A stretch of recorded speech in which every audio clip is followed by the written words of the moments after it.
Bienvenue sur TV Land. Les cérémonies des vœux s'achèvent. Voici ceux d'Alain Rousset, président de la région Aquitaine. Il a souhaité souligner l'implication de la région dans la formation en se déplaçant au lycée professionnel des métiers de l'automobile à Mont-de-Marsan pour cette cérémonie. Pour l'occasion, l'atelier de mécanique du lycée professionnel Frédéric Estève a été métamorphosé en salle de réception grâce aux apprentis fleuristes et cuisiniers de Mont-de-Marsan. Un lieu symbolique puisque le président de la région veut faire de 2013 l'année de la formation en Aquitaine.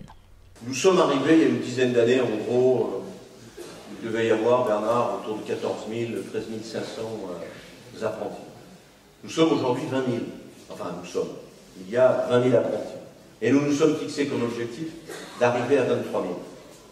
Et de faire en sorte que la souplesse de l'organisation de l'apprentissage puisse bien répondre à des emplois qui ont, sur le territoire, leur prégnance et leur développement.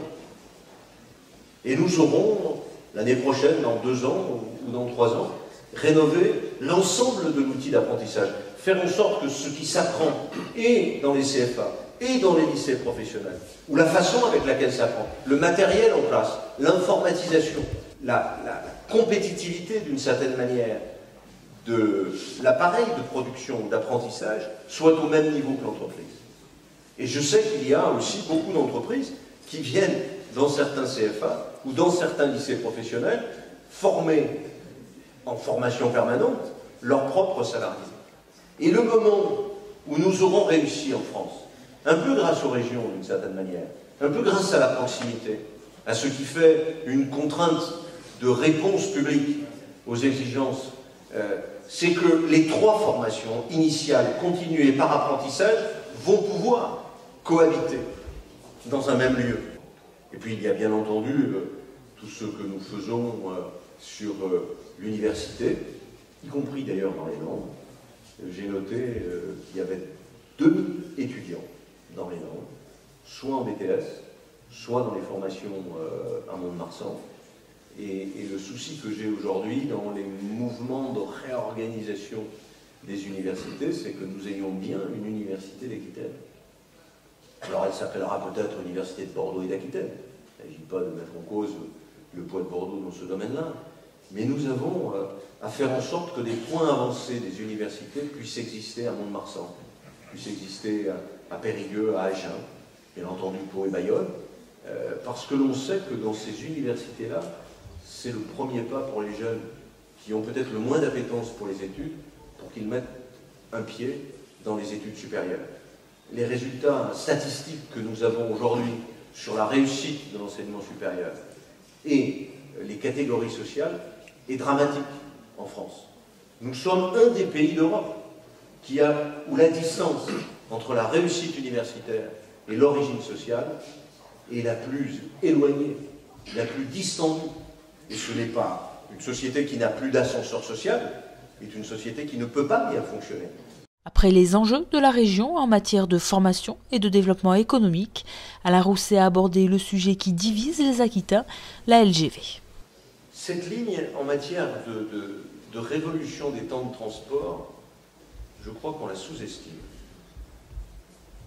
Moins peut-être dans la relation que nous aurons avec Paris que la relation que nous aurons avec l'Espagne.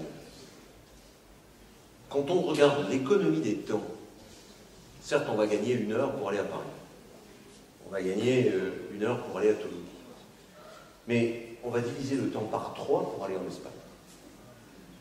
La liaison entre Bordeaux et Madrid aujourd'hui c'est entre 11 à 14 heures. Demain ça sera 4h30. La liaison entre Bordeaux et Bilbao aujourd'hui c'est 8 heures. Demain c'est 1h30 ou 1h40. C'est-à-dire 2 fois moins qu'en voiture. Donc on va pouvoir désengorger les voies routières et on va pouvoir aussi, je l'espère, parce que l'Aquitaine est en queue de peloton de l'Europe dans ce domaine-là, mettre massivement des centaines, voire quelques milliers de camions sur le fer. D'abord, on pourra demander au pouvoir public de mettre en place une écotaxe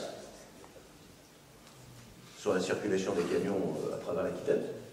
Ensuite, on va pouvoir libérer les sillons nécessaires pour faire passer des trains de fret à partir de Tarnos, je ne sais pas, à partir du sud des Landes ou du Pays Basque, de telle sorte qu'il puisse y avoir une ligne directe jusqu'à Dunkerque ou jusqu'au Grand Port.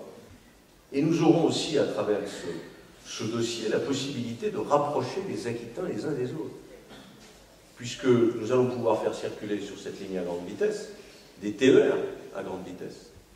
Ce qui va permettre que chaque Aquitain soit en gros à 1 heure de distance les uns par rapport aux autres. Que de Bordeaux à Bayonne, de Bordeaux à Pau, de Bordeaux à Agen, ça sera moins, ça sera 35 minutes. Mais on est là dans des gains de temps qui font que ça intéresse tout le monde. Donc voilà, je vous souhaite en tout cas à tous et à toutes une très bonne année. J'espère que cette année sera fructueuse pour le département, pour les jeunes, pour l'Aquitaine.